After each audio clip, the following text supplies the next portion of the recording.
Talia picked her way quickly down the snow-covered hillside, skidding in places and plunging thigh-deep in others. She hadn't run from a Noxian invasion fleet to then accidentally kill the first Ionian she saw. And knowing my luck, he was probably a holy man, she said.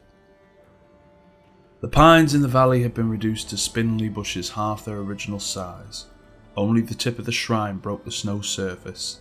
A string of tattered prayer flags had twisted themselves into knots, marking what used to be the far end of the glen. Talia scanned the area, looking for any trace of the man she had committed to the ice. When she'd last seen him, he'd been under the temple's eave. Perhaps it had sheltered him. As she made her way back to the temple, closer to the trees and away from the sweep of the avalanche, she saw two fingers that had broken through the surface. She half trudged, half ran to the pale fingertips. Please don't be dead. Please don't be dead. Please. Talia dropped carefully to her knees and started to scoop away the icy powder. She uncovered fingers as strong as steel. She reached in and gripped the man's wrist, her own clenching hands barely obeying. Her teeth chattered, shaking her body and drowning out any pulse of life she might have felt in the man. "If you're not dead already," she said to the man beneath the snow, "then you've got to help me." She looked around. There was no one else. She was all he had. Talia let go of his fingers and backed away a few paces. She laid her numb palms to the surface of the snow and tried to remember what the floor of the little valley had looked like before the avalanche. Loose stones, gravel. The memory swam, then coalesced in her mind. It was dark, a coarse charcoal grey with flecks of white, like Uncle Adnan's beard. Talia held tightly to the vision and pulled up from deep below the snowpack. The crust of ice erupted in front of her, quickly followed by a towering ribbon of granite balancing a lone figure. The suddenly flexible stone wavered at its peak, as if looking to her for guidance.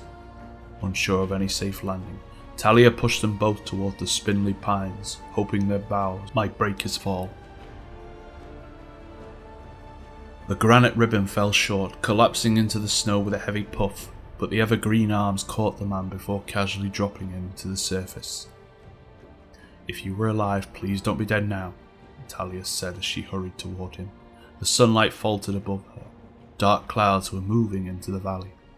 More snow would soon be upon them. Beyond the trees, she saw an opening to a small cave.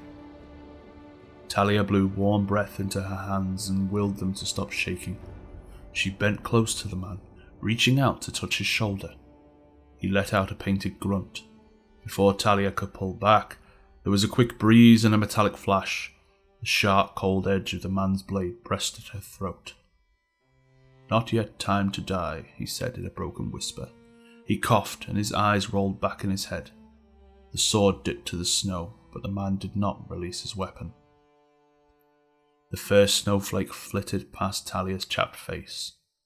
"From the look of it, you're pretty hard to kill," she said. "But if we're caught in this storm, we might just find out if that's true."